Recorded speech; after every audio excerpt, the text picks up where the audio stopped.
এই আমার বাচ্চা, আমার বউ, ও কথা বলতে পারে না আর কানেও শোনে না, কিচ্ছু খাইনি, খালি 1 কাপ চা খাইছিলাম বাস।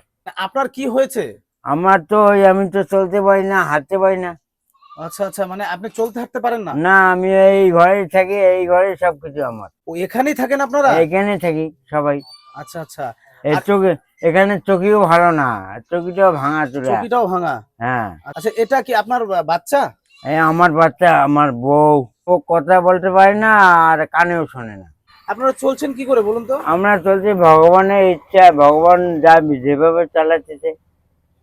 আজকে কিছু খাওয়া দাওয়া করেছেন? খাওয়া দাওয়া এখনো করিনি, কিচ্ছু খাইনি, খালি 1 কাপ চা খাইছিলাম বাস।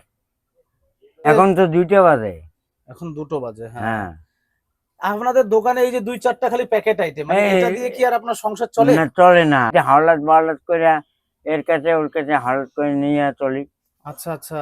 হ্যাঁ, হাওলাত কি পরে দেয় এমনি দান করে। আচ্ছা আচ্ছা। তো যাই হোক, আমি আজকে আপনাদের জন্য হ্যাঁ। কিছু খাবারের ব্যবস্থা করেছি। হ্যাঁ। আপনাদের 1 মাসের খাবারের ব্যবস্থা। হ্যাঁ। তো আমি নিয়ে আসছি, হ্যাঁ, আপনারা একটু বসুন। হ্যাঁ,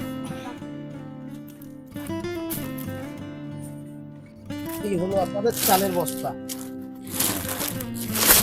এখানে সবকিছু আছে, হ্যাঁ। আচ্ছা। তেল থেকে শুরু করে ডাল, তেল, মুড়ি, বিস্কুট, সাবান, সার্ফ, সবকিছু। যদি বন্ধুরা আপনারা এই পরিবারকে সহযোগিতা করতে চান, তো আপনারা সহযোগিতা করতে পারেন, কারণ আপনাদের অল্প সহযোগিতায় হয়তো ওনারা কিছু করে খেতে পারবে। কারণ এই যে প্রতিবন্ধী স্ত্রী, এবং উনি কিন্তু একদমই বিছানায় শয্যাশায়ী, উনি এখানেই থাকে, এখানেই ঘুমায়, সবকিছু এখানেই সব। এখানেই সবকিছু। তো যদি চান আপনারা সহযোগিতা করতে পারেন, আপনাদের সহযোগিতা ওনাদের কাছে পৌঁছে যাবে। তো সকলে ভালো থাকবেন, সুস্থ থাকবেন, ধন্যবাদ।